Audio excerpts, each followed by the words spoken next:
Journey to Hell Freak Nights is back for its third year at Blackpool Pleasure Beach, and let's just say it's massively improved.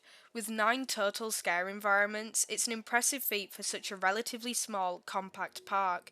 So today I'm going to go through what's available, what's changed, and how much you're going to be paying for this year's scare attraction.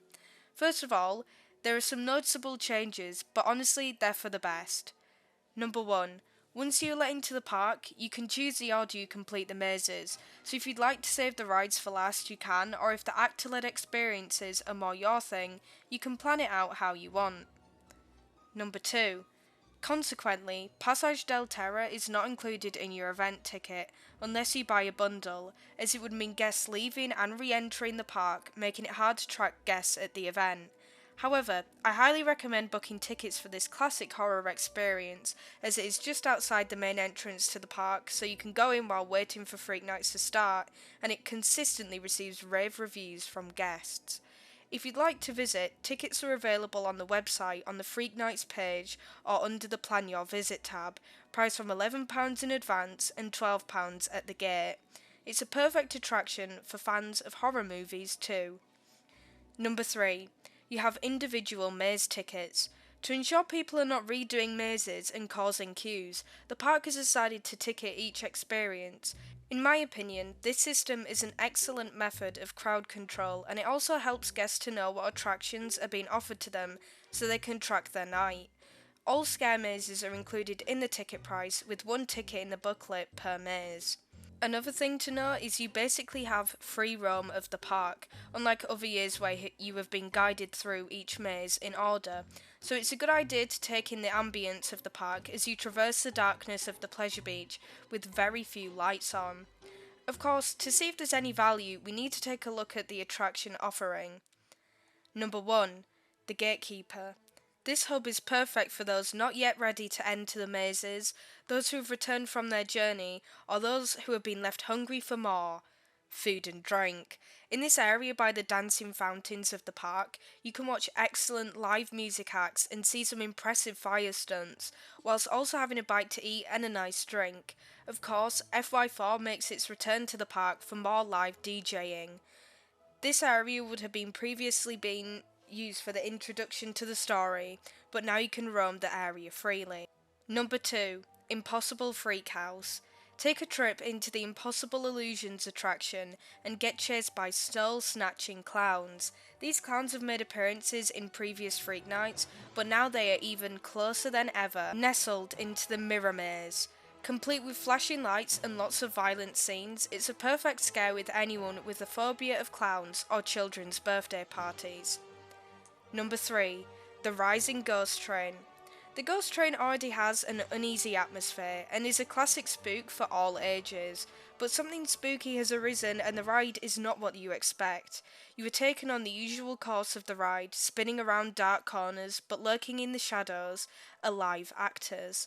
The creepiest scenes have been brought to life with bush people, possessed girls, and other creatures, making it a truly unpredictable experience as hiding around any corner could be an actor. This attraction is truly impressive, having actors at such a close range and rarely using the shadows or moments of distraction to fit a good scaring. Number 4. The Legend of the Cursed River Caves. This attraction is back for its second year, taking more explorers into the dark caves with just a lantern. As you journey through the ride, there are a few snippets of audio, so you are left in the dark with the sound of dripping water and the clank of lurking animatronics that are still on. Of course, this is atmospheric enough on its own, but positioned around the ride are a few scare actors who are waiting on the flicker of your lantern to give you a fright. Honestly, I love this attraction and I would pay to have a dark ride on River Caves without the actors any day. Number 5. Hell Tunnels.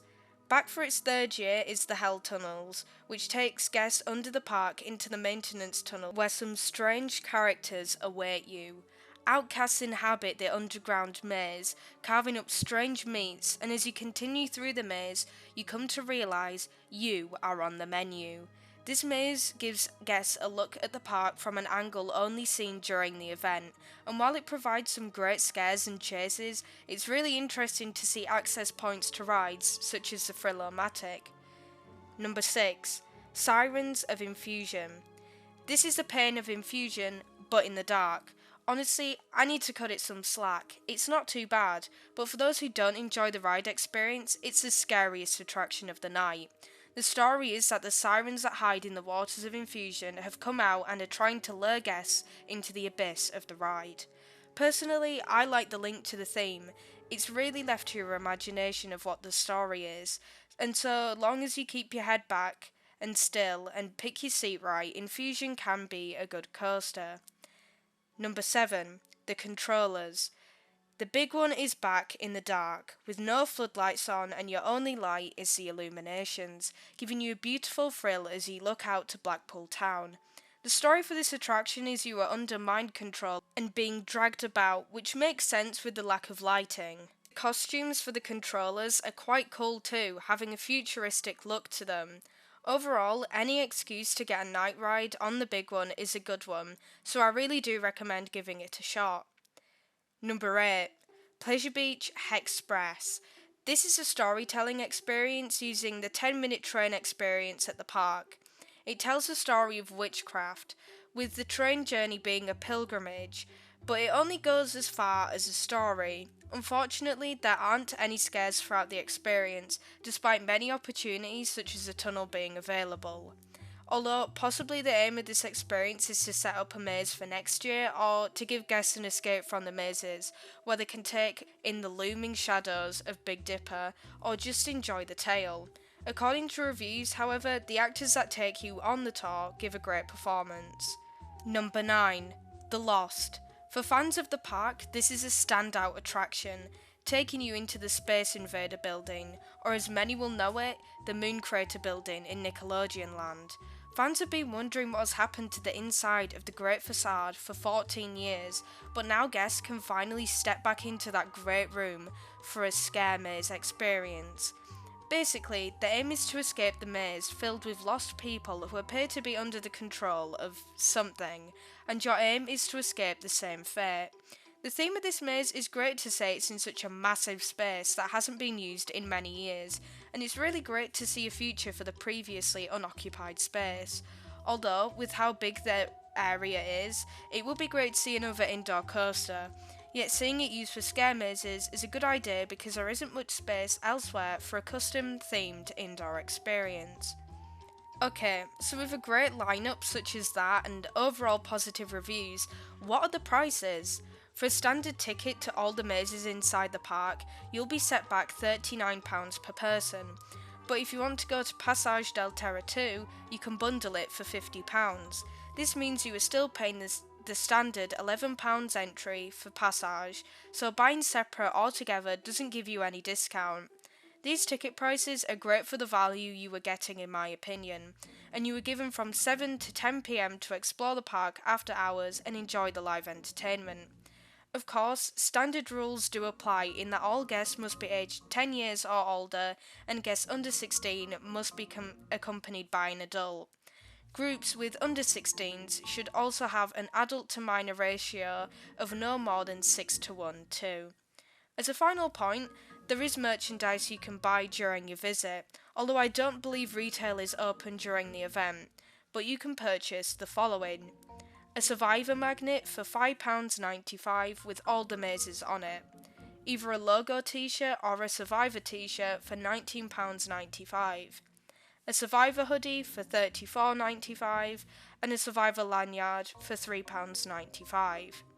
So, will you be visiting the park for Journey to Hell Freak Nights?